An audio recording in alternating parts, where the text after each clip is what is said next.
Right guys, how about another one? One moment.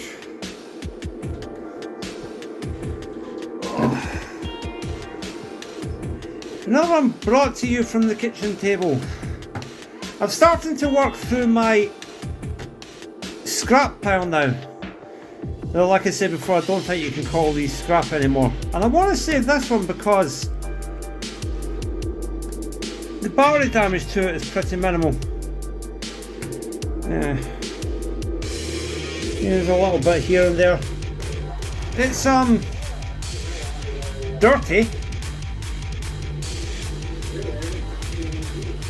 I think somebody's vinegar treated it and then not cleaned the vinegar off. I don't know. I guess it belongs to Ben. I think we previously condemned this and it has a mystery issue we haven't discovered yet. I think that might be an issue. The board is, everything I see underneath has got a white coating underneath it. See here, here. Very, very obvious there. Here. Quite a few parts missing from it as well. I've been borrowing bits on and off to fix other boards. So, but I've got all the necessary parts lying about, and I've got a big bag of salvage spares from various escapades over the years. So I think I can get this one going. Just to give it a better look, it's some of these capacitors are pulled off it. They're here but they're torn.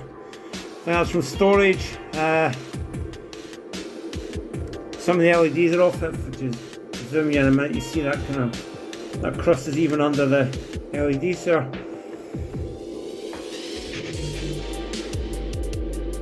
No, I don't think it's anything too terrible.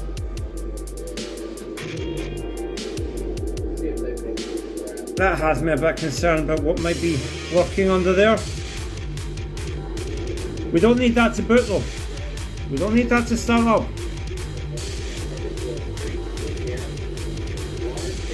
We don't need any of this to start up. We don't need this, but I mean, we don't need that to start, and the rest of it's all here. So, first port of call, I'll look at this under here as well. Somebody's cut 2 pins off of that for some reason. Let's get on the other screen. Yeah. 2 pins missing there, but I don't think that's even critical. I think they're sound outputs. I can always add a couple of pins and then put that in a socket. But just zoom into the program card connector. This is another reason I want to save this. This program card connector is in very good condition. No green in it at all. Maybe? No. No green in it anywhere, just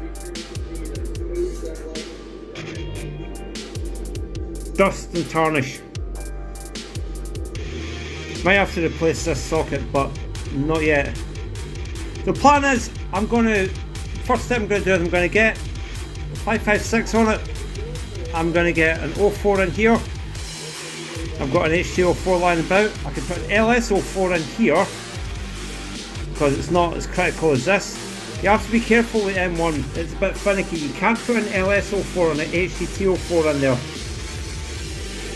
There are some exceptions, but it's very, very part specific. It doesn't like it. It has to be an HT04 in that clock circuit, or the clock doesn't tip over, it just sits with pin 3 high and pin 4 low, or vice versa. Has to be an HT04. Maygay have got that design of this clock circuit very, very finely balanced. You can sort of manipulate it a bit, help it a bit by changing R41 here, but I don't want to. I want to keep this original. At least for now anyway. U7 there, no particular trickle, it's an LS00. I've got one of them, in fact I've got about 10 of those. LEDs, again, no critical. I've got plenty of those. I can put reds in, I can put greens, I can put hyper bright whites in. I've got a selection of them. So I'm going to get this one started. Let's get these two chips in. Let's see if we can get the clock up and running. Let's see if it can reset. Obviously the watchdog won't work because Q1's missing here. In fact, all the transistors are missing. I'll have to put something in here at Q4 to get this to do anything. But let's go. Just a quick look in the back side. You can see all this white crap is everywhere. And apart from that, only very minor damage. I think that's not critical. The only evidence I can find of anything amiss is here. That's been heating up. That is R80 to R87 in the lamps. Yeah, you can visibly see these have been heating up. These have been overheating. So the question is why? I wonder if this 2803 here is burst. But again, very unlikely to cause a problem with boot. This is associated with this, so it could be this other problem and cause these to overheat. We'll find out in the long run because I'll have to get something to put in here. I think I've got an 89S51 that I can program up. The image for this is actually available. You can get the file for this easy enough. It's just getting a programmer to program it. Okay. By the way, this is what's been doing all the repairs lately. It's my trusty Antec CS15. I do have a couple of different desolder stations and soldering stations, but really I'm trying to do this with simple tools so anybody else can do it. And all I've got is an SS02 solder sucker. These are bloody beautiful things. It did say SS02 on the side of it, the print all wore off in my hand. And this thing I've had for years. And I've got one spare and I can't seem to be able to find the tips for it anymore, but it's going strong. Nothing wrong with tipping it just now. That cost me £15 plus shipping. £15 including shipping, sorry. Back in the day. And then I've got my B&M bamboo toothbrushes already. Simple logic probe. Again, I've got all the equipment under the sun that I could do this at a much more advanced level. I could get all the professional gear out, but that wouldn't show other guys with just the basic essential tools how to do it. Oh yeah, usual disclaimer, YouTube's on in the background. Don't copyright strike me, YouTube. I'm watching my storm chase videos tonight while I'm doing this. You gotta have something to keep you interested with your troubleshooting, don't you? The scientific facts, you work better when you're slightly distracted. Right. U6 and U27 are in.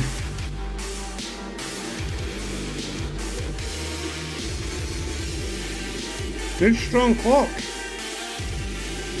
And it's hard to film it on camera, but I've already tested pin 2 U27 and the reset is working. So, that's a good start. Have we got it down here at the processor? 40, 47, that's obviously low. There we go. We got clock. Now is that processor working? 49, 48, 47, 46, 35. Yeah? 34. Yeah. It's working. It's held in reset, but its internal clocks are running. That's a good sign. I'll show you again. 40, 38, 37, 36. 5. That's Q. And that's E. So our 6809's internal clocks are doing what they're supposed to.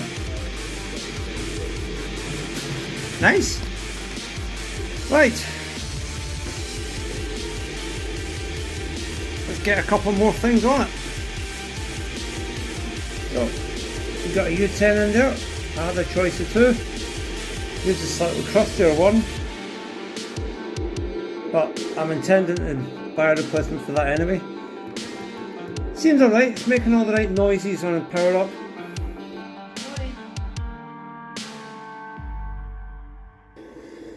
Right, so to test my spare parts that I've got out of that bag over there, I'm going to use this Retro Chiptester Pro version 2. I got this a few weeks ago from the internet. It's the upgraded version of the Retro Chiptester V1. I'll do a little piece on this by itself at some point, but it's a cracking wee thing. What do you do?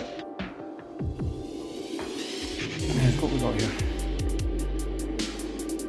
We've got an HCO4 there, so I'm going to do a test here. We just press this button. Ready set for CMOS series, press that. And we want to go to 14-pin detect. This thing's great. It feels retro with the little knob and the button. It's done to look vintage. Cracking little thing. Well, I can say more on it later. So we want. Right. You don't even have to tell it what chip you're putting in. Figure it out for itself. So, let's see. Lock that down.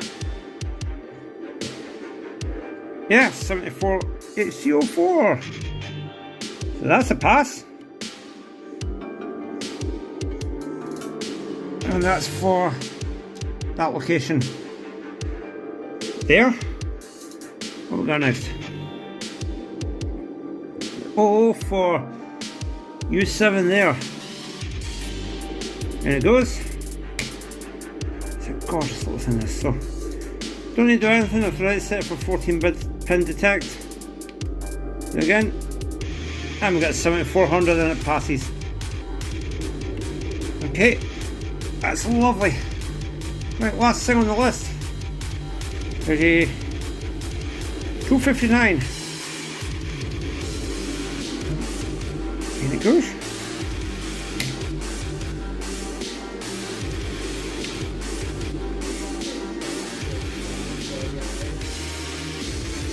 Ooh, that's taking way too long to check that.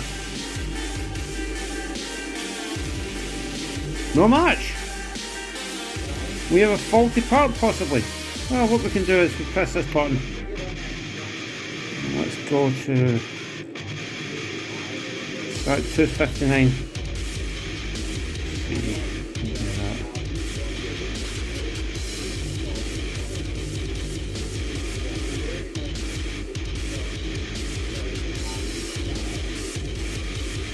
See, like that. Faulty parts. We have a faulty part, so I need to go get one of them. So that no good. Saved a lot of time this, because if I didn't have this I could have put that in the board and then I'd have to faff about and figure it out that was bad and take it back out. But with this, check the things before you put them in. And it does quite a lot of stuff. Hold on.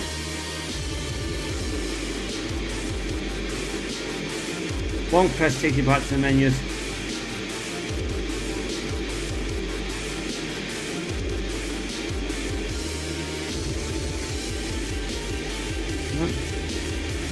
Let's see. All different stuff it does. RAM, op amps, Commodore chips. You can check them specifically. Do you think the guy that invented this was a good Commodore fan? Does the Atari stuff too. All the usual stuff.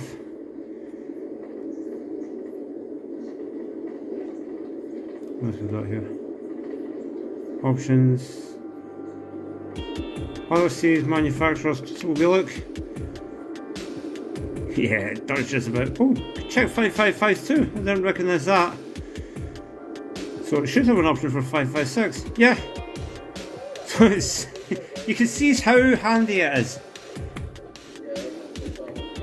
Anyways, I need to go shopping for a 259 to put in there. Well, I say shopping. I'm going to check my stash upstairs. Just having a quick bit of supper before I go looking for that U11. Gotta keep myself fueled up. Local takeaway on my way, Nana's. You can't beat the Coca-Cola. Lovely. Right. Oh, excuse me. Brand new 259, right out of the packet.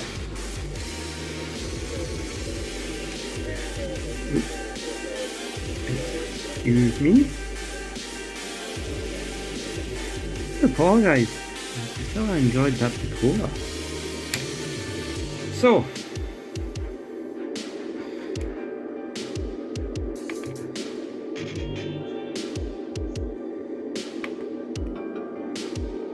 What's it going to say about this one?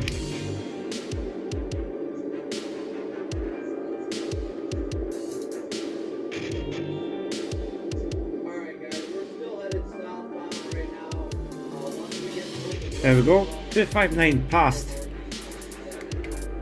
Good.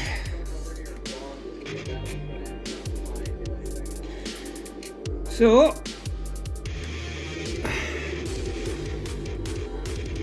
I've got known good parts here.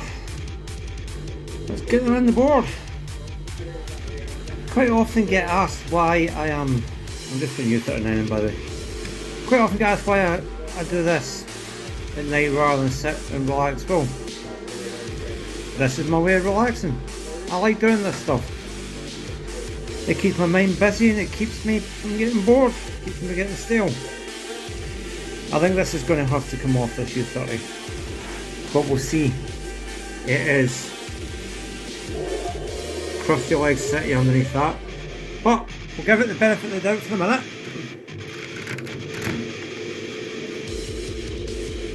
Top of it's fine, but I think it'll need to come off.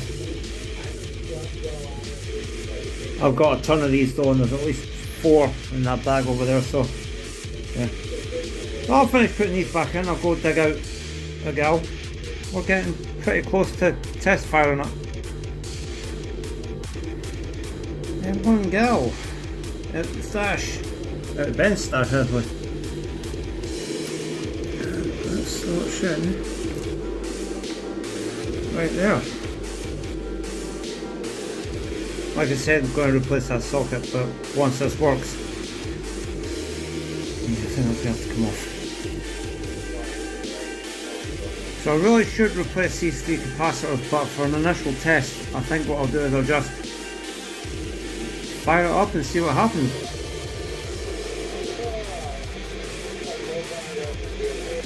Okay, troubleshooting begins, and U30 definitely is coming off.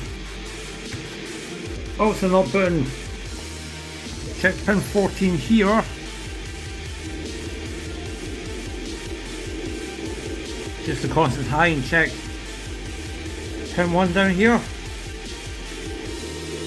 Pin 2, they're totally dead. Which means that's stuck high. It's not going to run with no signal here on that stuck high. Memory ready isn't going to run. So, at the minute, strangely enough, the processor's just looking at this. But I think it's tried to set a register up in here for whatever reason, and then it can't go any further. So, ooh, You're trying. You're trying. Yeah. That's being caused by this. This U30 definitely has to come off. Well, it's got some activity out of it. That's a good sign.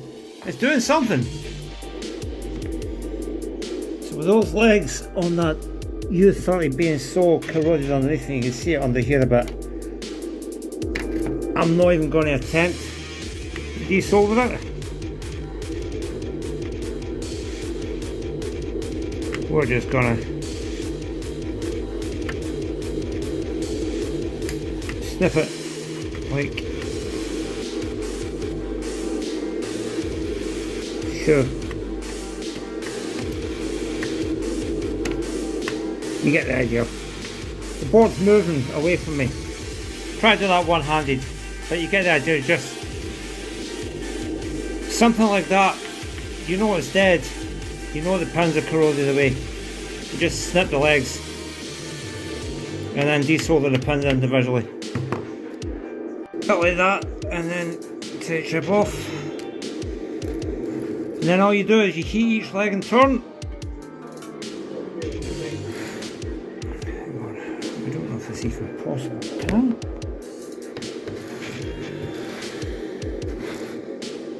I don't know if I can even get you an angle on it while I'm doing it. Yeah. I need a tripod! But yeah. Heat each leg carefully, lift it out with a pair of pliers, and take all 16 out. And then look at the splatter that came off that when I cut it. Not great, is it? Yeah, heat them up. Take the legs out. A little bit of fiberglass brush on top, clean it with IPA. I'll show you as we go along.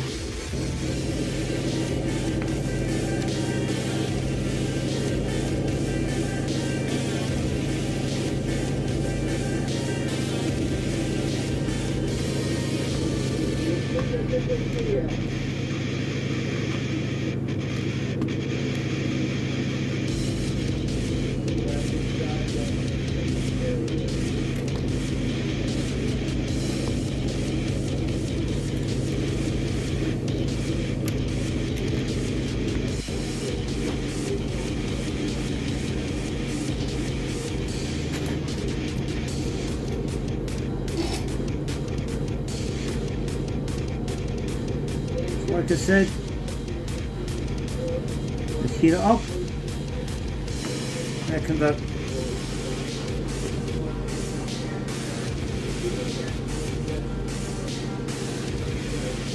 don't pull it too much.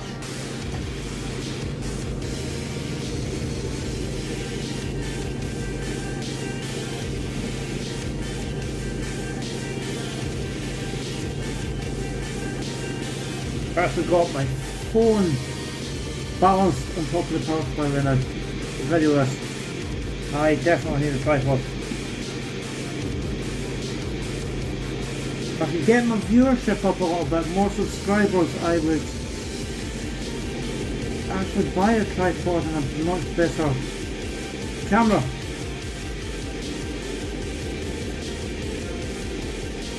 But I'm just learning this game and over YouTube, so I'm not quite at that level yet. You'll sometimes get that you'll get a lot of rubbish on your tip. Just clean your tip, and if you get a pin that's a wee bit stubborn, just bend up your finger. You want to get the iron onto where the solder is. And when it's ready, it'll move off. Sometimes it takes a wee bit extra heat when you're doing the power rails. If it doesn't come out, you can add a wee bit of solder.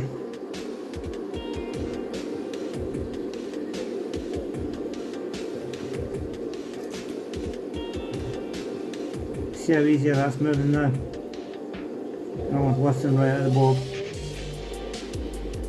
There it goes. It's out.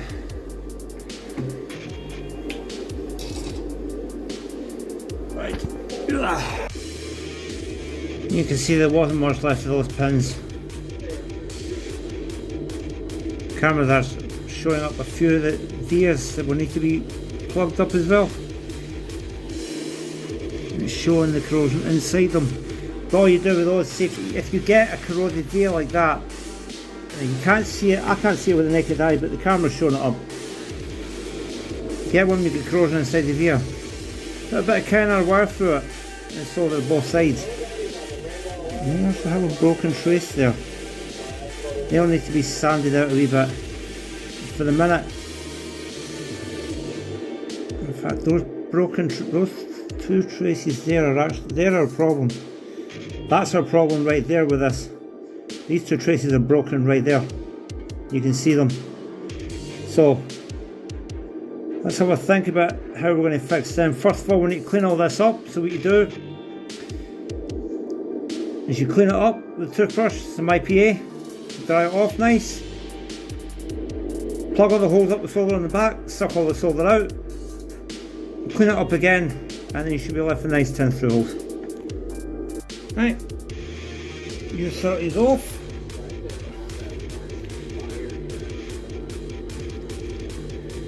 I'm just going to do a little bit of this with a fiberglass brush, just to clean it up a little bit. Fiberglass brush is pretty rubbish, I'm honest. It fans out too much, it's not great.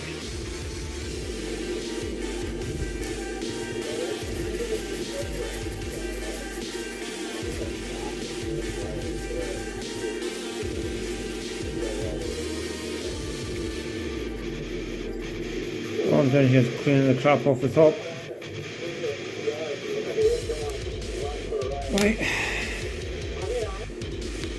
Right, before I clean it up, I'm going to test continuity. I'm using my full multimeter, but any basic multimeter will do. One of those fishy ones, the DI7099s, whatever you call them.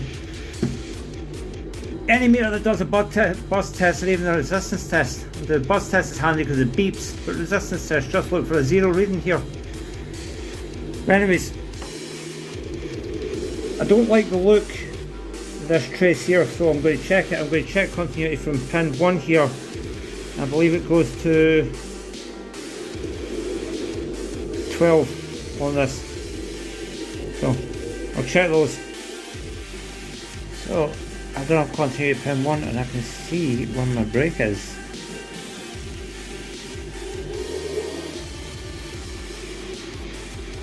Nope, my finger's getting in the way. It is right there. Right there. So I'm going to scratch a bit of this off and maybe we'll try and lay a single strand of wire right here. And I'll just lightly sand it there.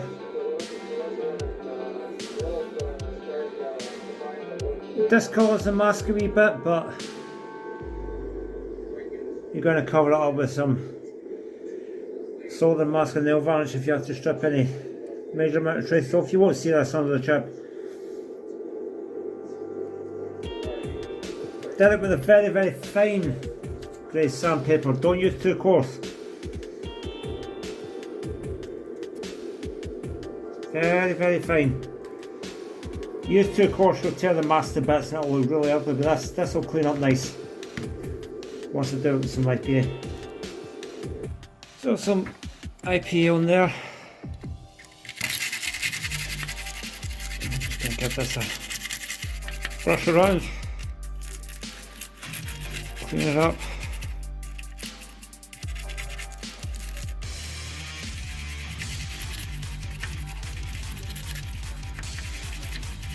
Alright, looking better.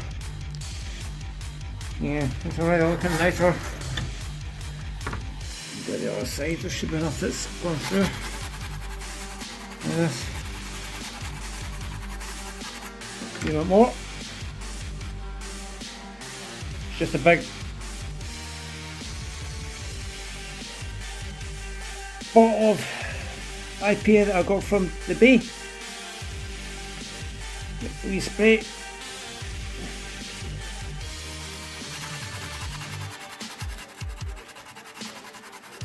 I'll fix this once we get the board up and running. This might stop it booting, it might not, but I can just cut this off. But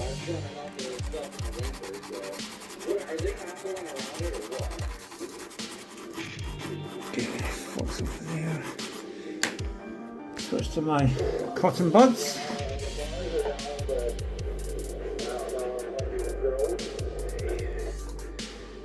That's more handy. Try to look through the camera and do this at the same time. Just want it.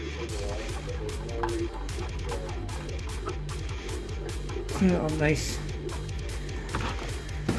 Oh, look at the crud that come off. Move that up here.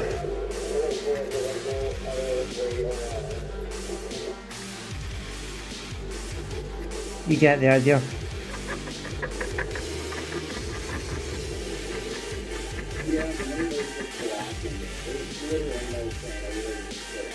Not too bad. Must have just sold them once they come up.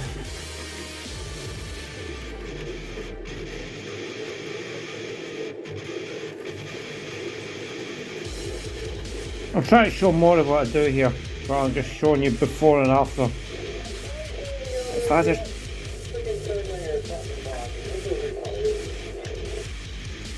If I had a tripod or like a camera, like up there somewhere, I'd be able to show you the whole thing live. What I would like to do, I'd do a live video of me doing this, I wouldn't mind. You can tell, by the way, that's a genuine chip because the IP at the top of it and the writing doesn't come off. So that's cleaned up, just bear with me 1 second. Tap up any excess with a cloth or a bit of tissue paper. Just tap tap. You can run cotton bud over the top of the cloth or thing. Just inspect it. That's looking nice.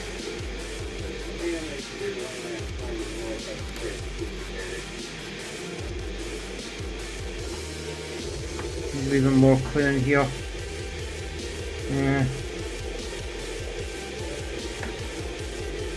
You see like the streaky bit in the camera? Yeah, it needs even more cleaning. I'll off my place now. Basically clean it off. Like so. Sometimes you put the IP on it and it leaves a kind of white residue behind. Could even be what some of that is, but I don't think so. I think this is more. Maybe. But yeah. So I'll finish cleaning it up.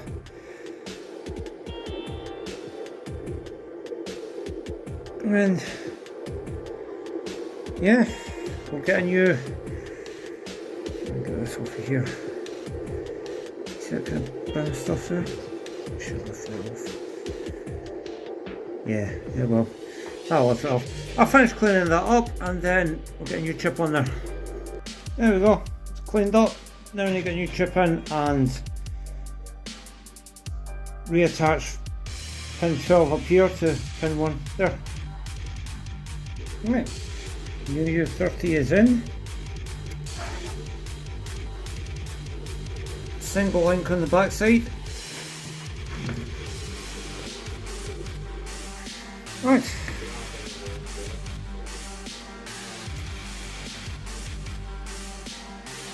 Okay, doing something a bit strange.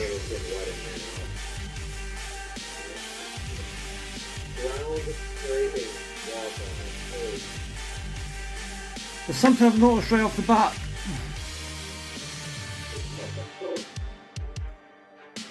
Enemy to the process is low, but also I noticed this as well. If I do my standard initial check, this is a check I do with any Maygay board. If I check the bus, the RAM's stuck high.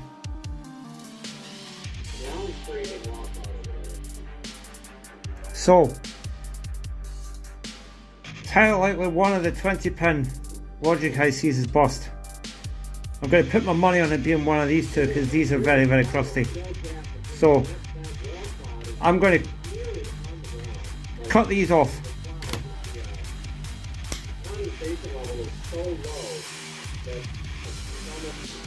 I'm a bit suspicious of this.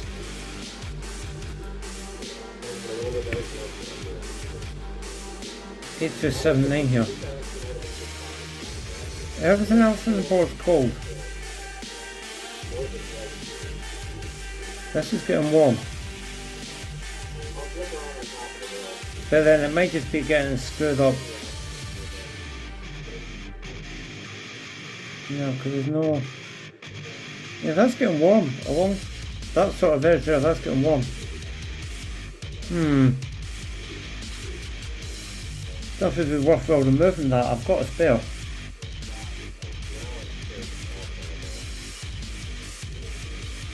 Come on here.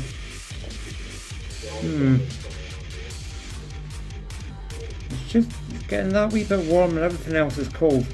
And that's with no carbon.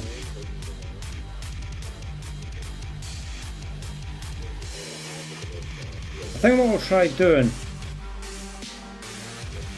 is where the worst of the battery damage was. I think I'll snip the leg for D0 on these two. U26 here and U43 here, and see if it frees this up.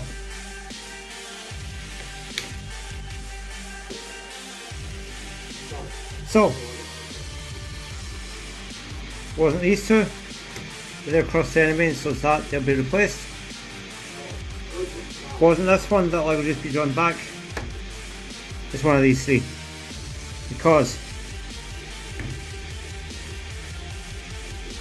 I've cut D0 on the real drives here.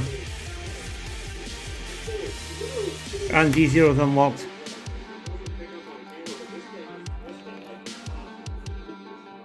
But D1 isn't. Yeah.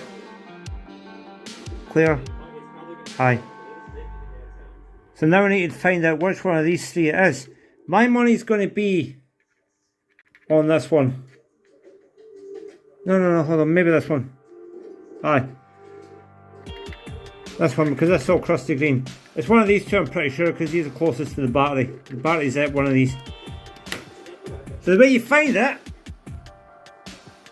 is, I can't do it when I'm holding the camera. What I do is, I hold my probe on D0 over here, and I gently push the pins back short until that lights back up. And that'll tell me which chip it is. There's no other easy way to find it. I could, if I get my logic analyzer out, but like I said earlier, I don't want to do that. I want to fix this in a way that anyone can fix it. So, I'm going to chase these down and find out exactly which one of these is locking D0 up. That'll tell me which one of these is bad. Cut it out, and it should unlock this bus. It's 15 because when I press that leg back, it lights D0 back up. 16 and 17 don't do it, so that real IC is bad. Another crusty burger. Yeah, it looks like the corrosion got up under here and then it's gone across and got up under here, so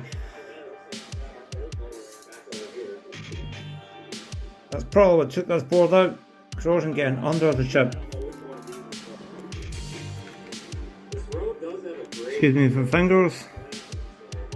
The bus is now free. So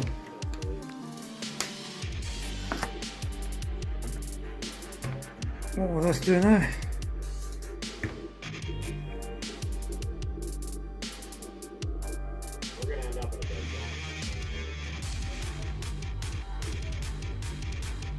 Nothing at the minute. Alright, investigation continues. Right. So I've noticed something. I'll put it in a minute. Let's see if I can catch this on the camera. This is the read write pin for the RAM. And it's always high. But 40, 39, 38, 37, 36, 55, 64, 58, 52. That's the read-write pin at the CPU. So the CPU is trying to write to stuff, but it can't write to the RAM. I don't think it can write to other things as well. Now, I traced it back. This read-write signal here on pin 27 of the RAM, it originates out at U7. And I'll show you in schematic shortly what it does. But pin 1 there of U7 should be pulsing, and it's stuck low. That's the read-write signal coming from the CPU, and it goes through this one, sorry. There's on the wrong chip there. But yeah, stuck low. That's the read-write signal coming from the CPU, and it goes through a line in U2 and then here. But first, it comes out of pin 6 on U7, which is stuck low. And it's because pin 5 is stone dead. So that trace is broken right there. So I got to repair that. I'll show you why. Just turn this off. Right. That's even better than that. Right, we'll just have to make do with the glare. So, pin 27 stuck high. Okay. And it comes out here. U7 pin 3. Which is stuck high. Now, this is a NAND gate. We have to have high and high here for this to go low. We want this to go low to read to write to RAM. So trace back. Pin 2 is pulsing like a trooper. Here's the read-write line coming from the CPU. It comes out of pin 32 up here. Goes through pin 12 of U2, which is there. And it comes out. Read-write line goes off to, I believe, the program card, but the RAM read-write is enabled by a separate line that comes from pin 5 here. Out pin 6 of U6 there into pin 1. So we know pin 1 is stuck low. Which means this is stuck low, which means this has got a high. Well, it's not got a high, but it's floating, but HC logic assumes the floating signal's high, so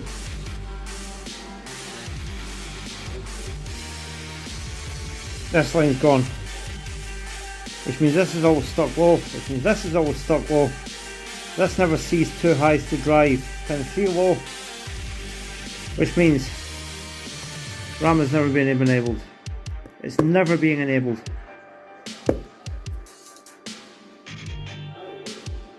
So, probably not going to help us because it also means that this is, I believe, going to be stuck low. Is it? Yeah. High, pulse high, stuck low. So we're reading when we want to write. That's going to confuse the board no end. So what we need to do is find the break in this trace here.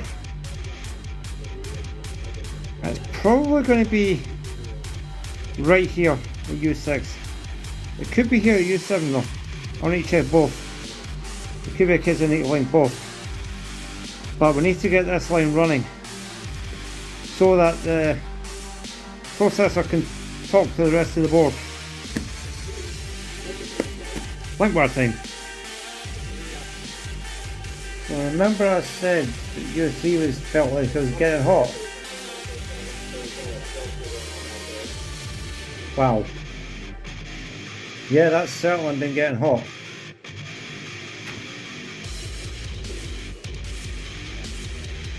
I took it off. I repaired the fault with the read-write on the RAM. It turned out to be the top of the pad missing at pin 5.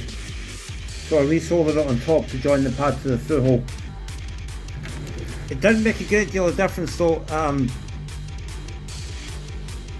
but the address decoder was looking at this all the time. A wee bit suspicious of why it was looking at that. I wasn't aware that the test ROM did anything with that, but that's nasty. It's been getting hot for a while.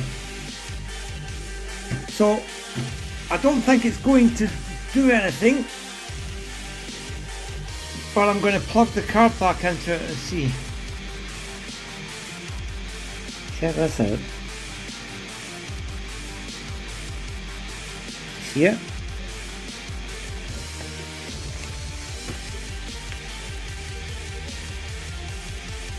Right there. That is data line D6. The reason I'm hunting that down is because even though the RAM read and write are now properly attached, still won't boot. Alright, so if I had a way that I could put a so check I would totally get everybody's opinion on onion rings versus U11 here to see if it flashes bit 4 high for a moment, because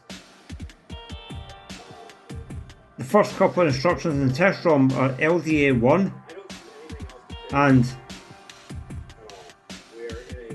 STA 20C0, which is this fourth pin of U11. It never flashes it, not once. So the CPU is not running code. So I buzzed. I checked the continuity from the data pins in the RAM, pins 11 to 19, to the end pins here on the program card. They are pins 17 and up for data lines D0, D7, and D6 is missing at the program card. It's broken right there. Now, if I'm very, very lucky, I could probably just attach a single strand of wire there. I should really do it with a link wire, because that's what most novice repair guys will do. It's the easiest way to fix trans breaks is a link wire, but that is just so subtle that I'm going to just try tinning it with a bit of solder and see if that repairs that trace. This, by the way, can you tell? Something I'm not particularly good at. But I've got it on there. And D6 is now reconnected. Now, is it shorted to anything else? So, it's not shorted to anything else. Just zoom back in on there. Now, yes, should be using the fiberglass pencil. As you can see, even fine sandpaper does scratch it a wee bit, but I'm doing this in a way anybody can do it. Not everybody's going to have a fiberglass pencil to start with. So, that was quite rough, but it's on there. I'll probably take it off and redo it with a single strand of wire through that via. That's probably a better idea. I'll probably go through that via and drag a strand of wire across, but for the minute, that's on there.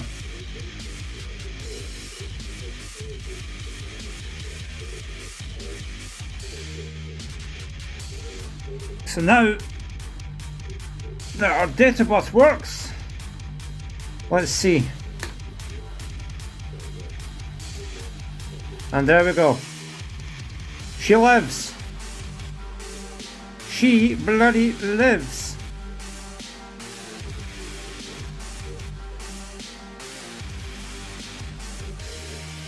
So after reassembling this one,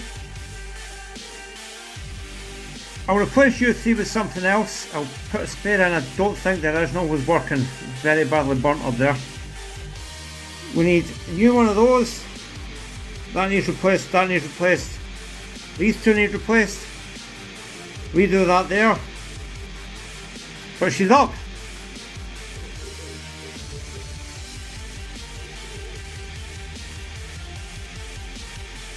And it looks like she's stable. So, I'm going to call that a win for tonight. Started this about, I don't know, 7 o'clock. It's now just after 1 in the morning, but I've been taking my time getting dinner, doing a couple of bits, watching them telling process. I think I spent about 2 hours on the board in total. But she's alive.